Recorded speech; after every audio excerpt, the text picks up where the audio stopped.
Le Manoir du Quartier est fier de vous présenter cette capsule d'hier à aujourd'hui. Le Manoir du Quartier, votre chez vous, votre manoir. Voici d'hier à aujourd'hui, une capsule de Normand de Lessard. Normand nous présente des personnes ou des événements qui sont venus marquer notre passé en Beauce. Sur ce, bon visionnement.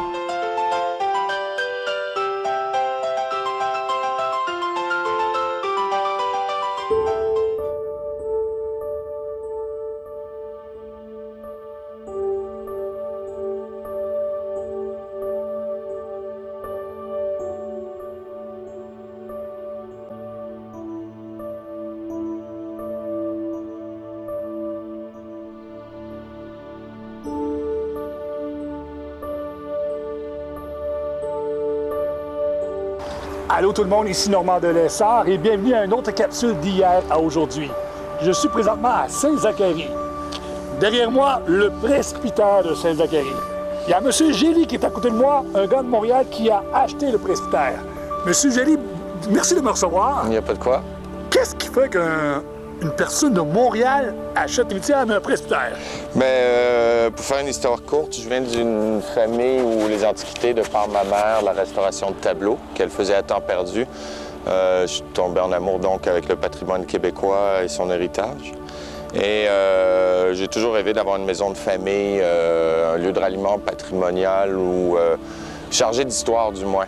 Que patrimonial, c'est un autre mot. Ça a été annoncé sur Internet, c'est ma sœur qui a fait suivre cette annonce. Et le presbytère de Saint-Zacharie, par ses proportions, l'architecte de l'époque a eu des dimensions qui étaient un peu atypiques. Les presbytères québécois sont souvent très carrés, très rectangulaires. D'accord. Alors que là, ils jouent sur des formes octogonales, des courbes. Les cheminées sont asymétriques. On retrouve des galeries un peu à la façon de l'île du Prince-Édouard. Donc, c'est ni victorien, ni totalement québécois, on n'est jamais trop sûr. Donc, de par son originalité, ça m'a beaucoup tenté. Et aussi, étant manuel, c'était un édifice qui avait besoin d'amour. Je pense pas qu'il y aurait eu beaucoup de prétendants pour ça. Donc, voilà. Et j'écoute votre accent. Est-ce que vous êtes de Montréal? Vous êtes de quel endroit? Mais je suis né et j'ai grandi à Montréal. Malheureusement, j'ai gardé l'accent que mes parents, eux, c'est des Québécois depuis 76. Donc, mon père est auvergnat, ma mère est basque. Basque, un peu le même combat que le Québec. OK. Et donc, mon accent est un mélange un peu de tout ça. Non, je trouve ça charmant. Voilà. Alors, si vous le permettez, on va aller faire un tour, y jeter un coup d'œil à quoi ça ressemble aujourd'hui. Nous sommes en juin 2015. Parfait.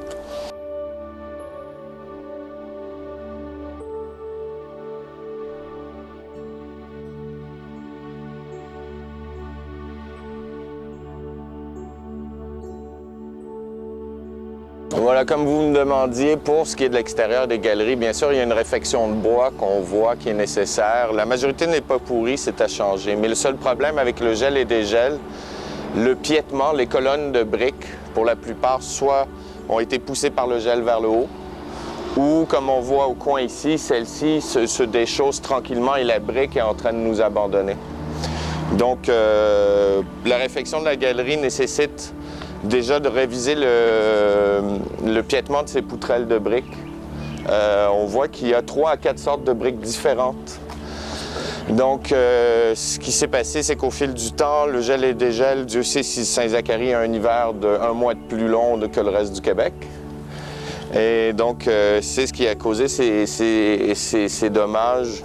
On le voit super bien ici, au fil du temps, avec le vent, l'érosion et autres. Donc, heureusement, j'ai récupéré des briques centenaires qui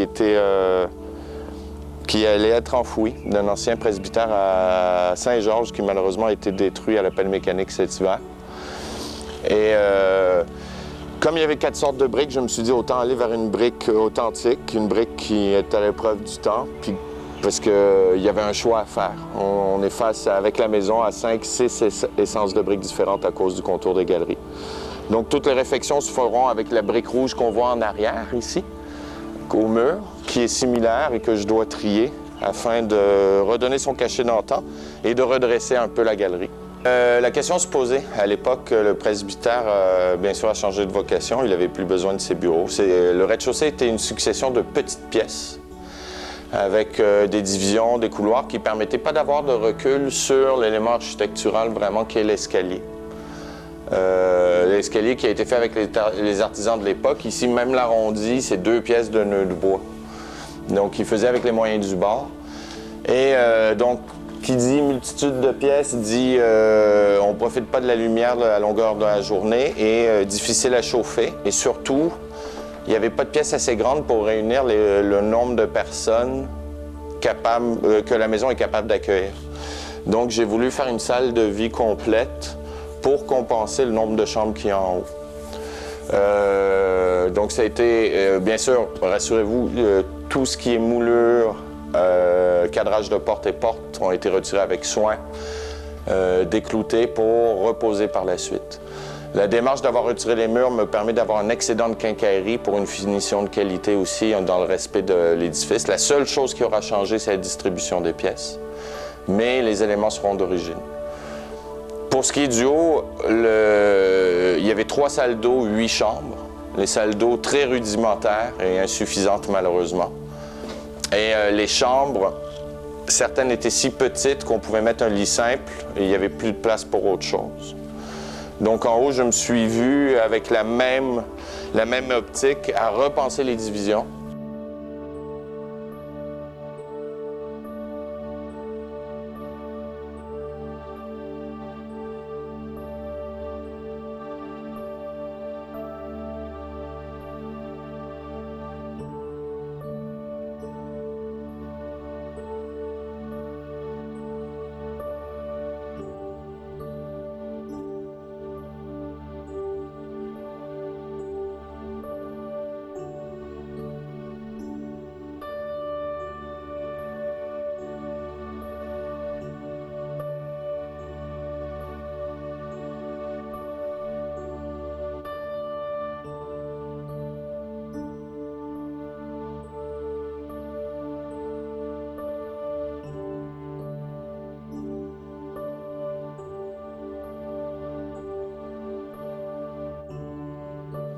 Oui, et donc, c'est ça, comme je vous disais, c'était de garder les arrondis, les éléments architecturaux qui étaient intéressants et de jouer sur les éléments plats qui sont faciles à retravailler.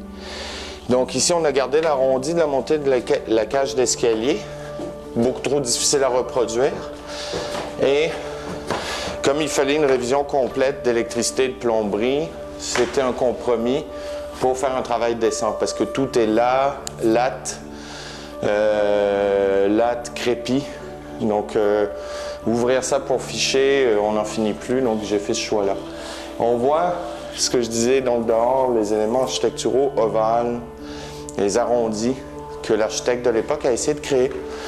Et ça va jusqu'aux portes qui elles-mêmes sont arrondies, comme on le voit au seuil ici. Donc, ce qui est du haut, cette pièce a été conservée dans son originalité. Mis à part certaines moulures du bas qui vont être remises, qui ont permis de passer l'électricité et de la réviser correctement. Le défi, comme je disais, les salles d'eau étaient insuffisantes, donc il m'a fallu ramasser des éléments d'époque pour la plupart, vieux bains, les pattes, la robinetterie en porcelaine. Même ici, il y a des toilettes victoriennes avec la chasse d'eau murale. Donc, c'est afin de reproduire un voyage dans le temps. Quand on rentre ici, on revient en arrière 100 ans plus tôt, de par les meubles, la quincaillerie et le choix des matériaux. Donc, le presbytère a été construit en quelle année? Ils avaient commencé en 1918, il leur a fallu 3 ans, ils ont fini en 1921. Pour une maison de cette taille-là, à l'époque, c'est relativement rapide quand même. Ils ont été... il paraît que même le sous-sol avait été creusé avec les chevaux, les bêtes. Donc, c'était à l'époque Saint-Zacharie, ben, il faut le dire, on passe pas par Saint-Zacharie, on va à Saint-Zacharie. C'est un peu un cul-de-sac. Donc, je pense qu'ils, de ce fait-là, ils avaient des moyens limités comparés à d'autres municipalités ici dans les environs. Mais ils ont fait des miracles. Ils avaient des patenteux et des gosseux, comme on a au Québec. J'aime m'arranger de mon gosseux. Voilà. Et donc ici, c'était une salle d'eau à l'origine avec un placard dont je suis allé chercher l'arrondi au fond. Et on peut voir la distribution des futures pièces par le contreplaqué que j'ai mis au sol afin de refaire le plancher de salle de bain. Le sous-plancher, ça m'a permis, j'ai retiré le plancher par section parce qu'il y avait des sous-planchers extrêmement endommagés. Il manquait même des solives. Aujourd'hui, on met des solives aux 16 pouces. Dans cette section où vous êtes, les solives étaient aux 37. Donc, il y a eu beaucoup de travail de fond. Donc ça, c'est les fils électriques. On se demande pourquoi ils pendent. Alors, bien sûr, la construction d'aujourd'hui, on monte nos murs pour passer le filage. Mais à la taille des bains, si je veux les réémailler et les poser, ce qu'il faut que je fasse, c'est d'abord faire ma tuile, rentrer les bains et monter mes murs. Mais c'est ce qu'ils faisaient bien souvent à l'époque parce que déjà les bains sont pas tous pareils, surdimensionnés et c'est pas la même épaisseur de fonte. Donc avec tous ces problèmes-là, et une fois les portes condamnées refermées, on aura du mal avec ces angles-là de les rentrer. Et pour avoir vu ça aussi dans des vieilles maisons à Montréal, quelquefois on démolit une maison par l'intérieur pour la rénover et on se demande comment ils ont pu rentrer le bain. Et voilà, c'est comme ça qu'ils procédaient. Donc, je me suis vu confronté à ce problème-là. Heureusement, je n'avais pas commencé à monter mes murs, mais j'ai réalisé assez vite que les anciens procédaient de cette façon-là et ce n'était pas pour rien. Donc, je garde bien sûr tout. C'est un jeu de patience entre les moulures et le plancher Bois-France.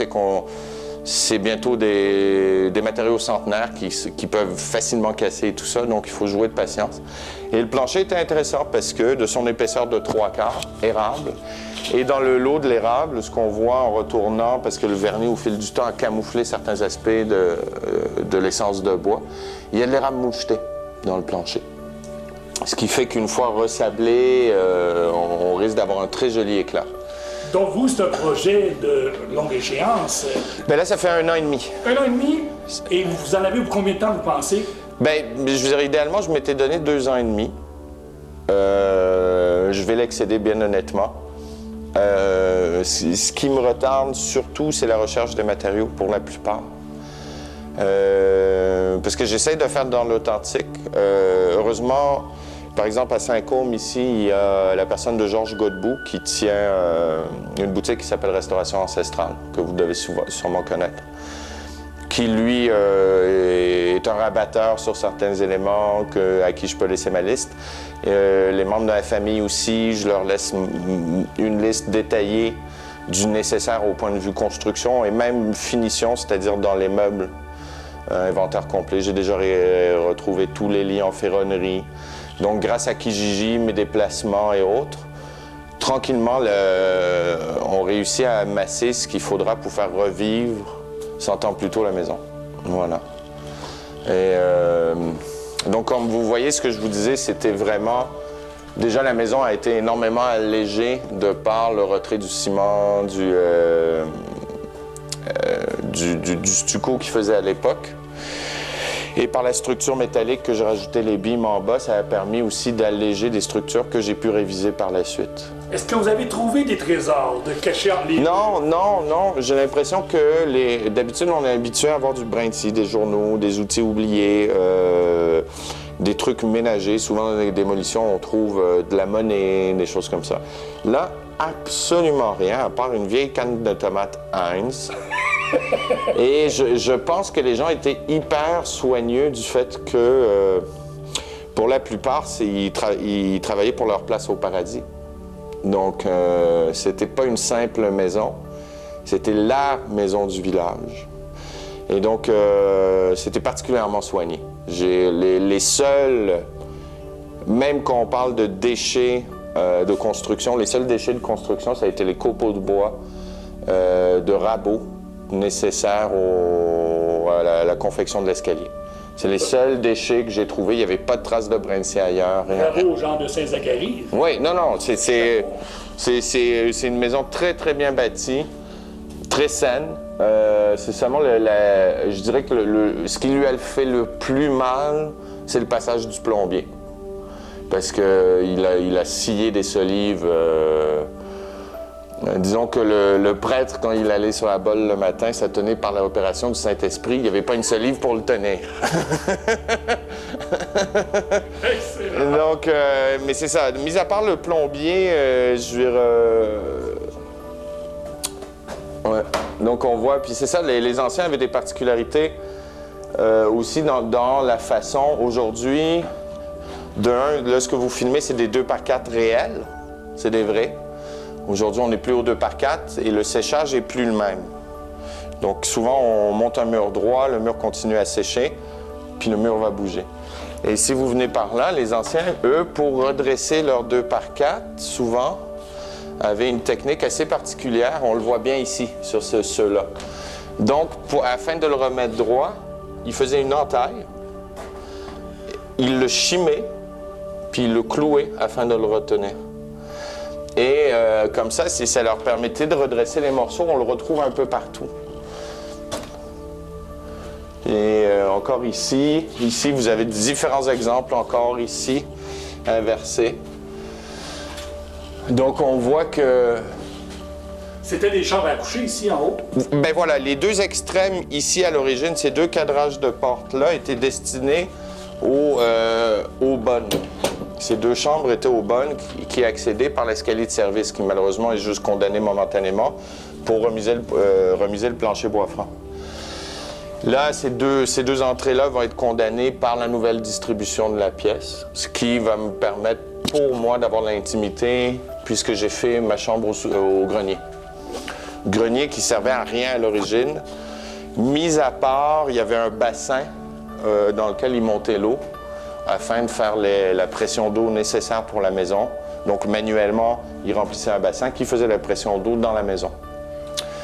Et donc, pour éviter aussi que ce bassin ne gèle en hiver, ils avaient construit une pièce sous les combles, seul endroit de la maison qui était isolé de brins de scie et qui englobait la cheminée.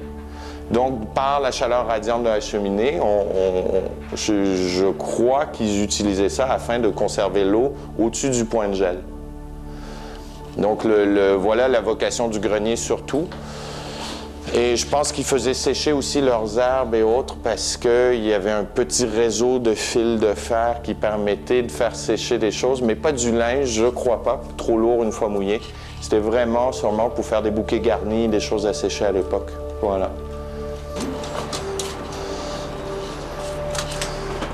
Et nous sommes sur le fameux balcon. Ben oui. Ça fait très balcon municipal. On verrait bien volontiers un maire se pointer là avec ses couleurs au bord. Peut-être le maire, éventuellement. Non, sans façon. Mais non, ils avaient une très jolie vue sur le village. Ici, on voit au loin la fin du rang principal. Et l'autre balcon qui était destiné aux bonnes a une très belle vue. Le soleil se lève de ce côté-là tous les matins. Donc, l'autre petit balcon qui était vraiment le balcon de service des bonnes et face au soleil, c'est un plaisir tous les matins. Ouais.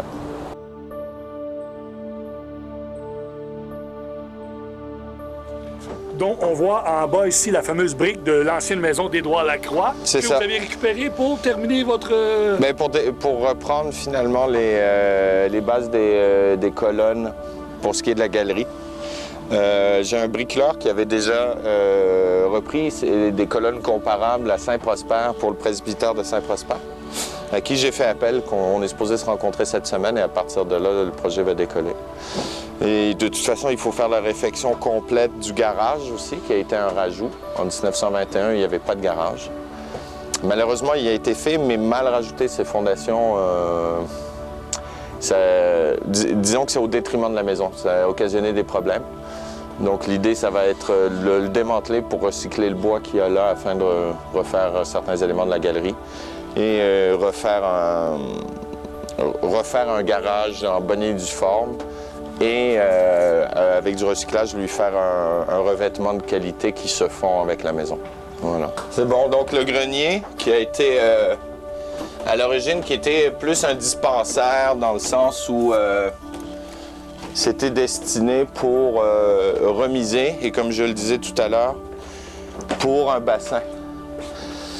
Là, ce qui a été fait, c'est assainissement, réparer le toit par l'extérieur, laine minérale et thermofoiled et forens. Pour le moment, ça sera ça. Parce que la maison était aucunement isolée à l'époque. Il chauffait pour dehors, littéralement. Donc, j'ai mis une tuque au presbytère, si on veut. Et donc, il me reste juste là, j'ai quelques réfections, comme vous voyez, quelques réfections autour de la cheminée, qui était l'élément qui n'avait pas été travaillé. J'attends un ferblantier qui travaille sur l'île d'Orléans, qui est spécialisé en ça. Sur les 2 cheminées, c'est la seule qui soit endommagée à l'extérieur. Et là, ça occasionne, dépendant des grosses aires vertes, surtout celles printanières, il y a eu quelques infiltrations, mais c'est dû simplement à la réfection de la tôle. Et c'était une zone qu'on devait faire cet été, donc il n'y a pas de problème. Et tranquillement, c'est ça. Avant, comme on le voit au bas des fenêtres, il y avait des solives qui passaient, donc devant, comme ça, et avec des planches. Donc il n'y avait pas de lumière, pas vraiment d'accès aux fenêtres. Donc j'ai changé les portances, recycler ces solives-là pour faire les nouvelles portances. Et oui, les vitres ont besoin d'être révisées, ça c'est sûr, mais pour le moment, je ne les retire pas parce qu'elles ont leur charme vu de l'extérieur. Ce que je risque de faire, c'est qu'on voit ici qu'il y avait la possibilité d'une double fenestration à partir du cadre d'origine. Donc, je risque de refaire celle-ci avec un vitrage à l'ancienne pour respecter le faux reflet qu'on voit de dehors. Et ici, j'aurai l'opportunité de mettre un vitrage double, simple, c'est-à-dire ça en croisillon, qui, lui, sera thermique. Comme ça, on gardera l'aspect et le charme de la maison parce que dès qu'on met une vitre neuve, elle dénote des autres. C'est le reflet. L'hiver, lorsque nous étions jeunes, on plaçait, comme on disait, des fenêtres d'hiver. Ouais. On disait, sort les châssis d'hiver. C'est ça, exactement. C'est ça. Mais malheureusement, j'ai pas ces châssis-là. Clairement, le frame montre par son inclinaison qu'on pouvait encore insérer un autre châssis. Depuis que j'ai récupéré la chose, j'ai jamais trouvé dans le chantier, au fil de mes découvertes, les morceaux. Et là, c'est une accumulation d'objets au fil de... C'est un peu ma remise, parce que j'ai fini de faire la poussière à cet étage-là pour le moment. Ce loft, si on veut, sera fini beaucoup plus tard. Je vais me concentrer sur les autres étages. Donc, j'accumule tranquillement des objets qui peuvent agrémenter la maison. Des objets d'époque. Ça, c'est une vieille table de couture avec des tiroirs inversés de chaque côté, les battants, qui deviendront donc une petite table de chevet. Un vieux pupitre qui, lui, on peut remonter et descendre, qui fera office de table de chevet. Donc, pour la cuisine, on essaie de trouver les vieux bocals, les vieux bocaux. Et essayer de reconstituer, après mes collections d'enfants, j'avais collectionné longtemps les vieux appareils photo qui feront des éléments de décoration aussi. Ça, c'est des porte-chapeaux qui, finalement, vont être mis en applique au mur, qui vont servir à retenir les rideaux. Donc, j'essaie au fil des découvertes, de trouver des idées pour soit réinterpréter des objets d'origine ou remettre le goût à la maison de l'époque.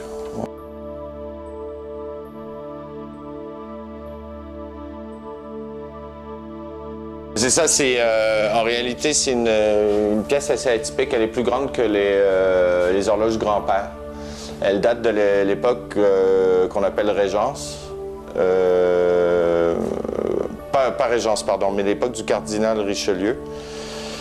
Et donc, le mécanisme n'est pas là. Je l'ai démonté pour le moment pour pas le fatiguer.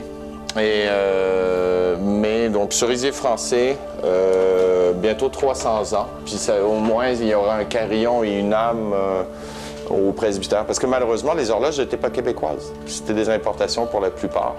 Donc là-dessus, j'avais pas le choix. Il fallait que j'aille vers une pièce européenne.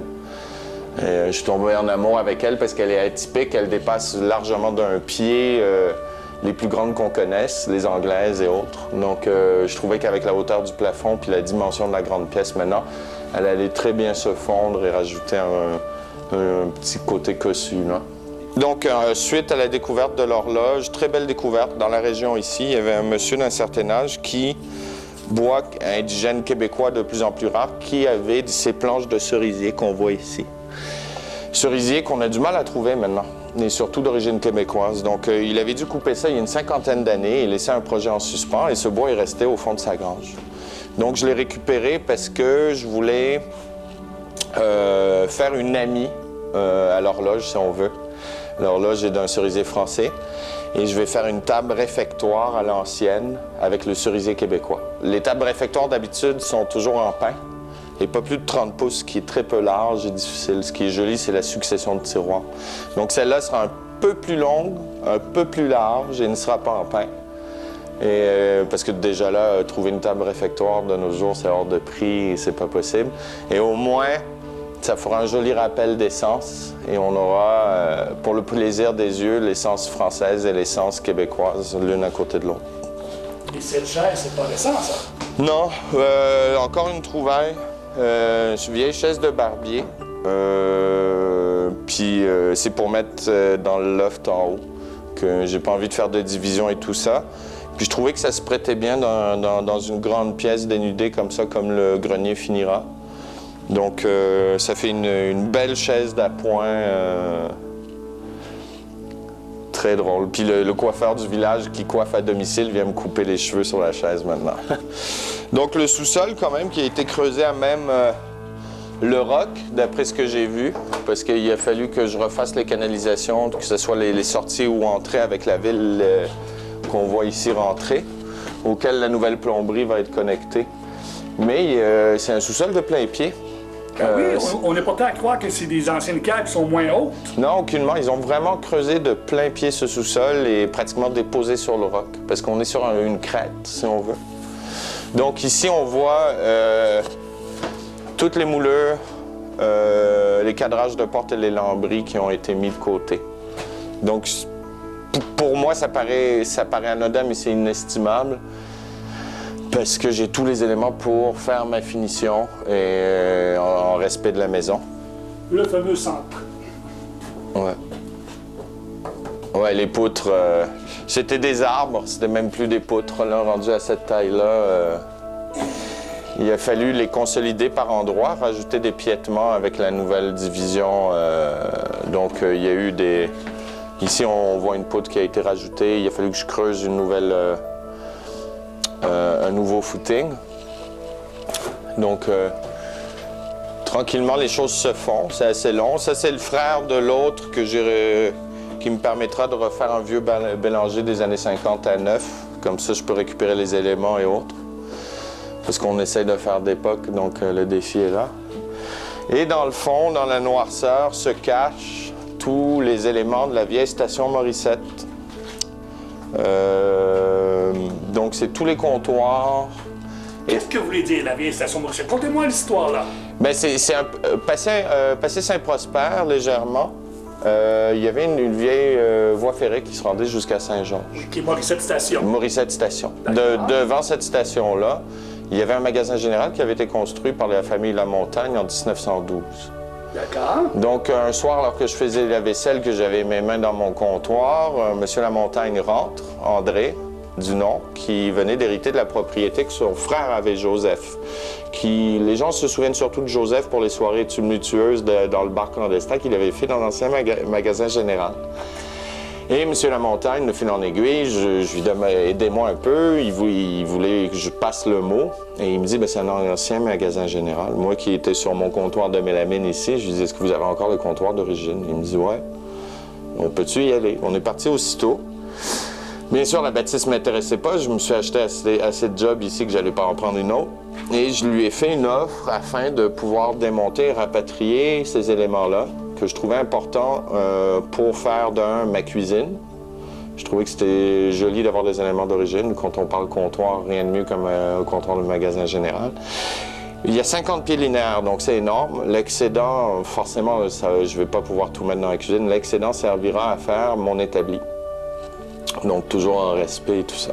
Mais au fur et à mesure, j'ai eu des témoignages dans le village, donc d'anciens de 80 ans et au-dessus, qui me disaient qu'à l'époque, avant de partir au bois, puisqu'il ne faut pas l'oublier, les gens de Saint-Jacques partaient au bois, à 13 ans, les enfants partaient. Lui avait un souvenir d'enfance qu'avec son père, il prenait un cheval d'ici, commande groupée avec les voisins, et il allait chercher quincaillerie, grains et autres à la station Morissette, il y avait, de ce qu'on me dit, à Saint-Côme, un magasin général, mais qui était moins fourni, parce que le train passait devant la station Morissette. Et de fil en aiguille, ce que j'ai appris, puis c'est que ces comptoirs-là étaient les fournisseurs de la quincaillerie nécessaire à construire le presbytère à l'époque. Et même Yvon Gilbert, un homme du village, les a reconnus. C'était très joli. J'étais un peu sans mots. On voyait un vieil homme caresser ses comptoirs puis faire le tour. Donc, ça semble véridique d'après les témoignages et les habitudes des gens à l'époque. Et hier soir, d'ailleurs, j'ai rencontré un certain René, dont la mère de 94 ans tenait le premier magasin général à Saint-Zacharie. Et selon les dires, le premier aurait été dans les années 40, ce qui fait que l'histoire concorde.